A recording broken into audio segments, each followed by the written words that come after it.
Shankuttidas, CBI അന്വേഷണ കേസിൽ CBI കേസിൽ അതും സാമ്പത്തിക തട്ടിപ്പുമായി ബന്ധപ്പെട്ട അനധികൃത സ്വത്ത് സമ്പാദന കേസുമായി ബന്ധപ്പെട്ട് പ്രതിയാകുന്ന ഒരാൾ സംസ്ഥാനത്ത് ജനങ്ങളുടെ നികുതി പണത്തിൽ നിന്ന് ശമ്പളം വാങ്ങുന്ന, അതും സാധാരണഗതിയിൽ പെൻഷനൊക്കെ ഒഴിവാക്കിയിട്ടാണ് ശമ്പളം കൊടുക്കാനുള്ള തീരുമാനമൊക്കെ ഉണ്ടാക്കുന്നത്. ഇത് അതുമല്ല, ഏതാണ്ട് 3,87,750 രൂപ പ്ലസ് പെൻഷൻ എന്ന നിലയ്ക്കാണ് അത്ര അദ്ദേഹത്തിന്റെ ശമ്പളം എന്ന് പറയുന്നത്. ഏതാണ്ട് 2 ലക്ഷത്തോളം പെൻഷൻ അടക്കം ആ നിലയ്ക്ക് സർക്കാരിന്റെ ജനങ്ങളുടെ കാശ് കൈപ്പറ്റുന്ന ഒരാൾ ക്രെഡിബിൾ ആയിരിക്കണം.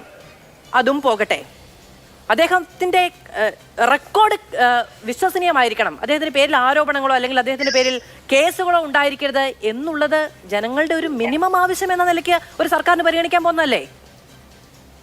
തീർച്ചയായിട്ടും ഞാൻ വളരെ കൗതുകത്തോടു കൂടി കേൾക്കുകയായിരുന്നു ശ്രീമാൻ പ്രേംകുമാറിന്റെ ആമുഖമായിട്ടുള്ള വാദങ്ങൾ. എത്ര ലളിതമായിട്ടാണ് അദ്ദേഹം ഒരു കോടതിയുടെ അന്തസത്തയെ തന്നെ മറ്റൊരു തരത്തിലേക്ക് പരിവർത്തനം ചെയ്തത്. ഒരു കഴിവായിട്ട് തന്നെ ഞാൻ അംഗീകരിക്കുന്നു. യഥാർത്ഥത്തിൽ എന്താണ് ഈ കോടതിയുടെ വിധിയിൽ പറയുന്നത്? അദ്ദേഹത്തിന്റെ ആദ്യത്തെ കണ്ടൻഷൻ എന്ന് പറയുന്നത് ഈ CBI എന്ന് പറയുന്നത് കേന്ദ്ര സർക്കാരിന്റെ രാഷ്ട്രീയ ചട്ടുകമാണ്, പ്രതിപക്ഷ പാർട്ടികളെയും നേതാക്കന്മാരെയും വേട്ടയാടാൻ വേണ്ടി ഉപയോഗിക്കപ്പെടുന്ന ഒരു ആയുധമാണ്. അങ്ങനെ ഒരു ഏജൻസിയെ കൊണ്ട് ഈ സംസ്ഥാനത്തിന്റെ കിഫ്ബിയുടെയൊക്കെ തലവനായിട്ടുള്ള ഒരാൾക്ക് ഒരു അന്വേഷണം നടത്തിക്കുന്നത് എത്രത്തോളം ശരിയാവും എന്നുള്ളതാണ് ഇവിടുത്തെ പ്രശ്നം. ഈ കേസിലെ ഹർജിക്കാരൻ ആരാണ്? ജോമോൻ പുത്തൻപുരയ്ക്കൽ എന്ന് പറയുന്ന ഒരു സാമൂഹ്യ പ്രവർത്തകനാണ്. കേന്ദ്ര സർക്കാരിന്റെ ഏതെങ്കിലും ബന്ധപ്പെട്ട ആളുകളോ BJPയുടെ ഏതെങ്കിലും നേതാക്കളോ രാഷ്ട്രീയ മേഖലയിൽ പ്രവർത്തിക്കുന്ന ആരെങ്കിലും അല്ല.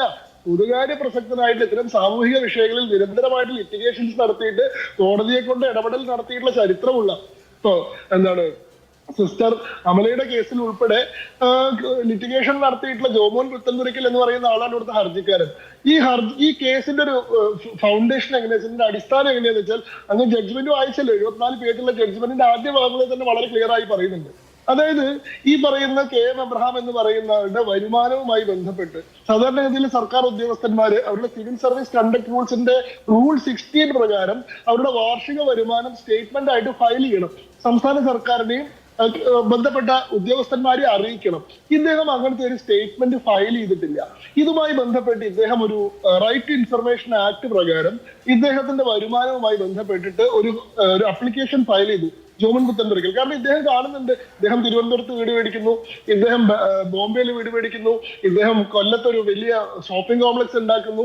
ഒരു സർക്കാർ ഉദ്യോഗസ്ഥന് എങ്ങനെയാണ് ഇത്രയും കാര്യങ്ങൾ ചെയ്യാൻ സാധിക്കുക എന്ന് പറയുന്ന ഒരു കൗതുകത്തിന്റെ അടിസ്ഥാനത്തിൽ ഇദ്ദേഹത്തിന്റെ വാർഷിക വരുമാനം എന്താണ്, ഇദ്ദേഹത്തിന്റെ മറ്റു വരുമാന മാർഗങ്ങൾ എന്തൊക്കെയാണ്, ഇദ്ദേഹത്തിന്റെ കുടുംബാംഗങ്ങളുടെ ഭാര്യയുണ്ട്, മകളുണ്ട്, ഇവരുടെ വരുമാനം എന്താണ്, ഇതുമായി ബന്ധപ്പെട്ട് സ്റ്റേറ്റ്മെന്റ് ഫയൽ ചെയ്തിട്ടുണ്ടോ, ഉണ്ടെങ്കിൽ ആ സ്റ്റേറ്റ്മെന്റിന്റെ പകർപ്പ് വേണോ എന്ന് പറഞ്ഞുകൊണ്ട് ഒരു RTI ഫയൽ ചെയ്തു. ഈ RTIക്ക് റിപ്ലൈ കൊടുത്തില്ല. അങ്ങനത്തെ ഒരു കണക്കും ഞങ്ങളുടെ കയ്യിൽ ലഭ്യമല്ല എന്നുള്ള ഉത്തരവാണ് സംസ്ഥാന സർക്കാരിൽ നിന്ന് കിട്ടിയത്. ഇതിന്റെ അടിസ്ഥാനത്തിലാണ് ഇദ്ദേഹം വിജിലൻസിൽ പരാതി കൊടുക്കുന്നത്. വിജിലൻസ് നടത്തി എന്താ 2012 ഈ കൊല്ലത്തുള്ള ഈ ഷോപ്പിംഗ് കോംപ്ലക്സ് ഉണ്ടാക്കിയിട്ടുള്ളത്.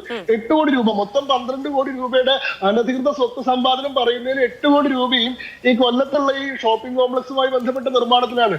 വിജിലൻസ് നടത്തിയത് 2000 മുതൽ 2009 വരെയുള്ള ഇദ്ദേഹത്തിന്റെ വരുമാന മാർഗങ്ങളെ സംബന്ധിച്ച് പഠനം നടത്തിയിട്ട് ഒരു ക്വിക്ക് വെരിഫിക്കേഷൻ, ഈ പറയുന്ന പോലെ അനധികൃത സമ്പാദനം ഒന്നും നടത്തിയിട്ടില്ല എന്ന് പറഞ്ഞിട്ടൊരു ക്വിക്ക് വെരിഫിക്കേഷൻ കൊടുക്കുന്നു.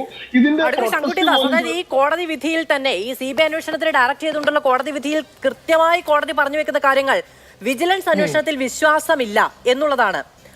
അത് ജനങ്ങൾക്ക് വിശ്വാസം ഉണ്ടാകാൻ CBI അന്വേഷണം വേണം എന്നുള്ളതാണ്. വിജിലൻസ് KM എബ്രഹാമിനെ സേവ് ചെയ്യാൻ ശ്രമിച്ചു എന്നുള്ളതാണ്. വിജിലൻസ് ഡയറക്ടർ 2 എന്നുള്ളതാണ്.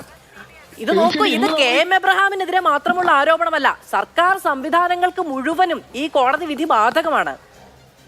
നോക്കി നമ്മൾ ഇന്ന് ചർച്ച ചെയ്യുന്ന പശ്ചാത്തലം എന്താണ്? KM എബ്രഹാമിനെതിരെയുള്ള ഹൈക്കോടതിയുടെ വിധി വന്നിട്ട് 15 ദിവസം കഴിഞ്ഞു. 2 ആഴ്ച മുമ്പെയാണ് വിധി വന്നത്. ഇന്ന് നമ്മളിത് ചർച്ച ചെയ്യാനുള്ള പശ്ചാത്തലം ഇന്ന് CBI അദ്ദേഹത്തിനെതിരെ കേസ് എടുത്തു എന്നുള്ളതാണ്. എങ്ങനെയാണ് കേസ് എടുത്തിട്ടുള്ളത്? ഈ ജഡ്ജ്മെന്റിൽ വളരെ കൃത്യമായി പറയുന്നുണ്ട്, ഒരാഴ്ചക്കുള്ളിൽ, ഈ വിധി വന്ന ഒരാഴ്ചക്കുള്ളിൽ ഈ കേസിന്റെ അന്വേഷണവുമായി ബന്ധപ്പെട്ട എല്ലാ രേഖകളും വിജിലൻസ് CBIക്ക് കൈമാറിയിരിക്കണം എന്ന് പറയുന്നുണ്ട്. ഇന്നേ ദിവസം വരെ വിജിലൻസ് ഈ കേസുമായി ബന്ധപ്പെട്ട രേഖകൾ CBIക്ക് കൊടുക്കാൻ തയ്യാറായിട്ടില്ല. ഇതുമായി ബന്ധപ്പെട്ട് CBIയുടെ അന്വേഷണ ഉദ്യോഗസ്ഥനായിട്ടുള്ള SP നിരന്തരമായിട്ട് വിജിലൻസ് ഡയറക്ടറെ ബന്ധപ്പെടുകയും 3 തവണയിലേറെ കത്തുകൾ അയക്കുകയും ചെയ്തു. ഇതിനൊന്നും ഒരു റിപ്ലൈ ഉണ്ടായില്ല. ഏറ്റവും അവസാനം CBI എന്ന പരാതിക്കാരനായിട്ടുള്ള ജോമോൻ പുത്തൻപുരയ്ക്കലിനെ ഓഫീസിലേക്ക് വിളിച്ചു വരുത്തി അദ്ദേഹത്തെ ചോദ്യം ചെയ്ത് അദ്ദേഹത്തിൽ നിന്ന് പരാതി എഴുതി വാങ്ങി പരാതിയുടെ അടിസ്ഥാനത്തിലാണ് കേസെടുത്തിട്ടുള്ളത്. അതായത് ഇങ്ങനൊരു CBI അന്വേഷണം ഹൈക്കോടതി ഉത്തരവിട്ടിട്ട് പോലും ആ അന്വേഷണം നടത്താൻ വേണ്ടി ഒരു നിലയ്ക്കും സഹകരിക്കാൻ വിജിലൻസ് തയ്യാറായിട്ടില്ല. അപ്പൊ വിജിലൻസ് ഇതിൽ കോംപ്ലിസിറ്റ് അല്ലേ?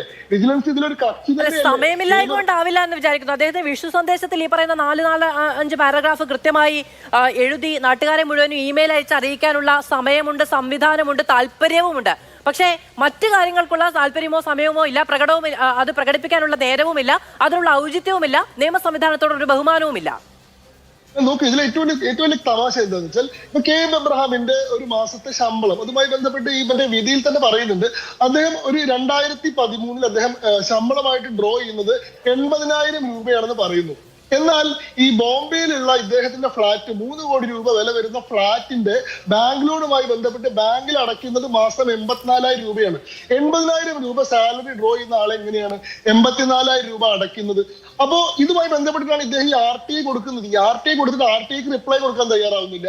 വിജിലൻസിൽ പരാതി കൊടുത്തു. വിജിലൻസ് ആദ്യം തന്നെ ക്വിക്ക് വെരിഫിക്കേഷൻ നടത്തിയിട്ട്, അതായത് കുറ്റകൃത്യം നടന്ന കാലം നിങ്ങളൊരു അഴിമതി നടത്തിയെന്ന് ഞാൻ പറയുന്നു. നിങ്ങൾ 2015 ഒരാളിൽ നിന്ന് അനധികൃതമായിട്ട് പണം സമ്പാദിച്ചിട്ടുണ്ട്, അത് നിങ്ങളുടെ ബാങ്ക് റെക്കോർഡുകൾ പരിശോധിച്ചാൽ കിട്ടുമെന്ന് ഞാൻ പറയാണ്.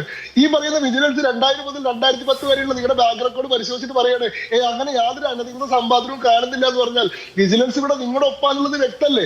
അതിന്റെ അടിസ്ഥാനത്തിൽ കോടതി മൂന്ന് ഏത് കൂട്ടിലുള്ള തത്ത എന്ന് വേണമെങ്കിൽ നമുക്ക് ചോദിക്കാന്ന് പറഞ്ഞാൽ ഞാൻ വരാം. അടുത്ത ശങ്കുട്ടിദാസ്,